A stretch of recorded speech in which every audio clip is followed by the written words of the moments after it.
7:50 de la mañana, en línea está Julio Bárbaro. Vamos a hacer un análisis político con él después de lo que pasó el viernes en la cadena nacional y también, por supuesto, las repercusiones que ha tenido en este marco esta situación. Julio, buen día, gracias por atender a CNN Mendoza. Estamos aquí con Victoria González, Nicolás Bravo, Ricardo Rodríguez lo saluda. Buen día. Buen día, buen día. ¿Cómo está? ¿Bien? Bien, Bueno, bien. Bueno, a ver, ¿qué lectura hace de lo que de la cadena nacional del último viernes por parte del presidente?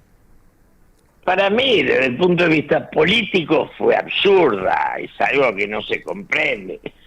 Así, era una síntesis, la síntesis sería, castigaremos a los que no piensen como yo.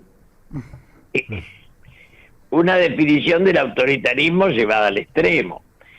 Y ayer en La Nación, el gobernador de Córdoba decía, ajustar es lo más fácil del mundo. El problema es producir, dar trabajo, generar riqueza. ¿Por qué? El ajuste lo hace cualquiera. Entonces, acá hay una situación que ¿se debilitó el gobierno? Sí. Ahora, la oposición, en la medida en que no quiere asumir y no debe asumir el kirchnerismo, queda como una oposición sin lugar. Entonces, el kirchnerismo es el principal sostén de Milei, el miedo a que vuelva. Se va achicando ese miedo, pero sigue siendo importante. Ese pasado es muy duro, ¿no? Entonces, estamos entre un gobierno que se va debilitando y un pasado que es bastante horrible. Ahora, teniendo en cuenta esta situación, ¿es una alternativa esta Liga de Gobernadores? Esta Liga de Gobernadores es la demostración de que no habiendo partidos, porque no los hay, no se sostienen, las gobernaciones son el último espacio que le queda del poder a la política. Entonces, esos gobernadores, además porque el gobierno los golpeó, los agredió, negoció, y digamos, somos un país federal. El gobierno no se puede enfrentar con el Parlamento, con los gobernadores y con la Corte. Digamos, ha encontrado un límite. Entonces, sí son una alternativa, sí, y son un límite a un intento de autoritarismo que lo estamos a la vista. El de Cristina era atroz, pero este parece que nosotros lo que nos cuesta transitar como argentinos es la democracia, ¿no? Es como que estamos siempre a los extremos. Siempre por los extremos con fanatismo de pocas ideas. Ahora, la Iglesia hizo un llamado y una reflexión respecto de la patria. Y dice, la patria se encuentra afectada por profundas polarizaciones. ¿Es así? ¿Ya estamos en una polarización absoluta en la Argentina? Sí, claro, y atomización de las fuerzas políticas. Somos pedazos de pedazos. Entonces, cada una de las fuerzas está atomizada. La ex canciller, hablando el otro día, le demostraba a usted y a mí que los que pasan por el poder se van con un resentimiento o un dolor, ¿no? Golpean fuerte. Entonces, somos una sociedad que no encuentra paz, simplemente porque es una sociedad fracasada. No encuentra su proyecto. Hace 40 años que venimos en decadencia, no es un chiste. Después, si la culpa fue mayor de Pepe o de Tito, esto es, ¿no? No es el tema central, pero que hay 40 años de empobrecimiento. Esto, yo tengo 83 años, yo nací en una sociedad que con las dictaduras, no es el peronismo, no con Levingston, con Lanusse, bueno, ni con hablar de con Frondizi, con Ilia, era una sociedad integrada, una sociedad sin caídos. Entonces, los caídos empiezan en el 76 y se profundizan después con Menem y no salimos más. Nosotros tiramos fuera la mitad de la sociedad argentina, la marginamos y destruimos industria, fabricábamos locomotoras y vagones, terminamos importando durmientes, no es un chiste, es la decadencia asumida, ¿no?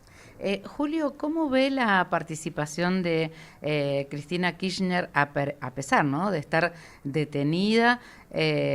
Sobre todo, bueno, porque vía Red X ella sigue hablándole al presidente con el Che Milei y bueno, provocando esto de que lo van a sacar no con los pies para adelante de la Casa Rosada, sino con chaleco de fuerza. A mí me da tristeza porque ella tendría que haber asumido hace tiempo que la madurez es saber correrse. Hay un momento en que uno se tiene que correr. Cristina hoy no agrega nada, absolutamente nada, ni a la oposición ni a la política. Un resentimiento. Tiene un piso, sí, tiene un piso. ¿Dónde? En provincia de Buenos Aires. Redujo el peronismo a un partido provincial, casi diríamos zonal, porque de la tercera.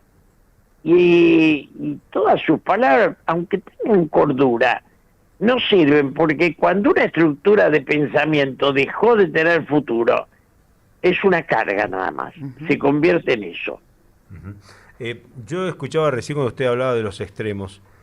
El problema de la Argentina es que somos anti-kirchnerismo, anti-mileísmo, anti-macrismo, anti-menemismo, todo anti. Eso que usted dice es absolutamente así, porque no hay un proyecto. Para tener un PRO hay que tener un proyecto, una idea. Brasil tiene una concepción del futuro. Claro. Uruguay la tiene, Chile la tiene. Nosotros carecemos de un proyecto nacional. ¿Qué queremos producir? ¿Cómo queremos dar trabajo? De todo de eso no hablamos. Entonces el presidente da largos discursos, pero cuando usted y yo vamos al banco y vemos lo que nos ofrecen de interés, cuando el interés es más que el esfuerzo productivo, es más rentable que el esfuerzo productivo, eso es decadencia. ¿Y esa decadencia cómo se supera, Julio? Recuerdo su experiencia, con un pacto, que es difícil hoy, evidentemente, con alguna salida que permita un encuentro, un consenso, ¿cómo se hace?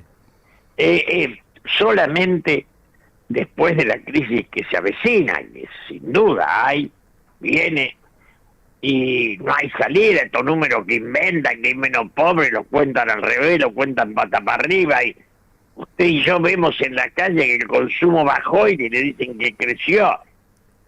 Creo que después de la crisis tiene que haber un consenso. No hay grandes personajes, no hay grandes políticos, hay mucho alcahuete. La política tiene más obsecuentes que rebeldes, ¿no? Y eso limita mucho. Pero los gobernadores empezaron a hacer un límite y me parece que ahí hay algunos cuadros que valen la pena. Ahora, sin un proyecto común y sin acordar un futuro pacífico, no hay democracia entre enemigos. No se inventó en la humanidad la democracia entre enemigos, la guerra. Y como partido político tradicional, ¿el único que hoy existe es el peronismo? No, si el peronismo no está. El peronismo, yo digo, hace años que es un recuerdo que da voto. Menem lo usó para la ultraderecha, que es lo que hace hoy Milei. Milei es menemista. Y Cristina, con los derechos humanos, lo llevó a una izquierda irracional. Pero el peronismo no era nada de eso. Entonces, queda el nombre usado, ¿no? Ponen la foto y sacan los votos, cada vez menos. Pero no hay un partido peronista, tampoco hay un partido radical. La Argentina no tiene fuerzas políticas, ni liberales.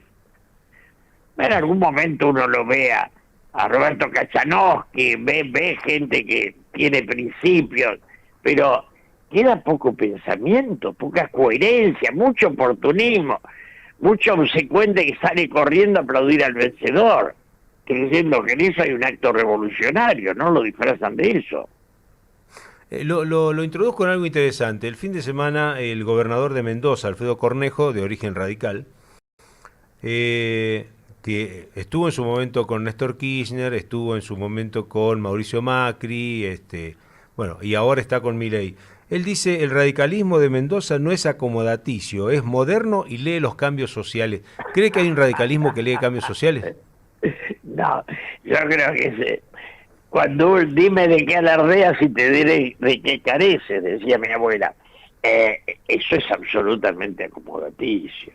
Digamos, en las sociedades bien planteadas, el político tiene un pensamiento y lo mantiene como coherencia. Los radicales que se adaptaron a Milei son tristes, como los peronistas que se adaptaron a Menem, como los... Digamos, esta política de flanes no sirve para nadie y no tiene ninguna explicación. Y la adaptación a los demás no tiene sentido, es muy triste, la Argentina no tiene proyectos porque va de una obsecuencia a otra. Uh-huh. Finalmente, Julio, ¿cómo cree usted que termine el año? En medio de un año electoral, ¿no? Tenemos miedo electoral, y para mí termina en una crisis de la moneda y de la política que no va a llevar al estallido, pero que va a obligar lentamente a que bajen de la soberbia el gobierno y el kirchnerismo desaparezca y deje espacio para que surja una oposición nueva, digna, que no esté constituida por esos restos de un pasado tan dañado como el kirchnerismo. Gracias, Julio, por habernos atendido esta mañana. Ha sido muy amable en hablar con CNN Mendoza. Gracias a ustedes. Julio Bárbaro, analizando la política, un dirigente político de raza, ¿no? Ha pasado por muchos gobiernos. ¿Qué te parece? Y ha estado vinculado al peronismo, sin duda. Claro. Pero bueno, ahora es un peronista muy fuerte, ¿no? Peronista crítico. No existe más el peronismo ni tampoco el radicalismo. No.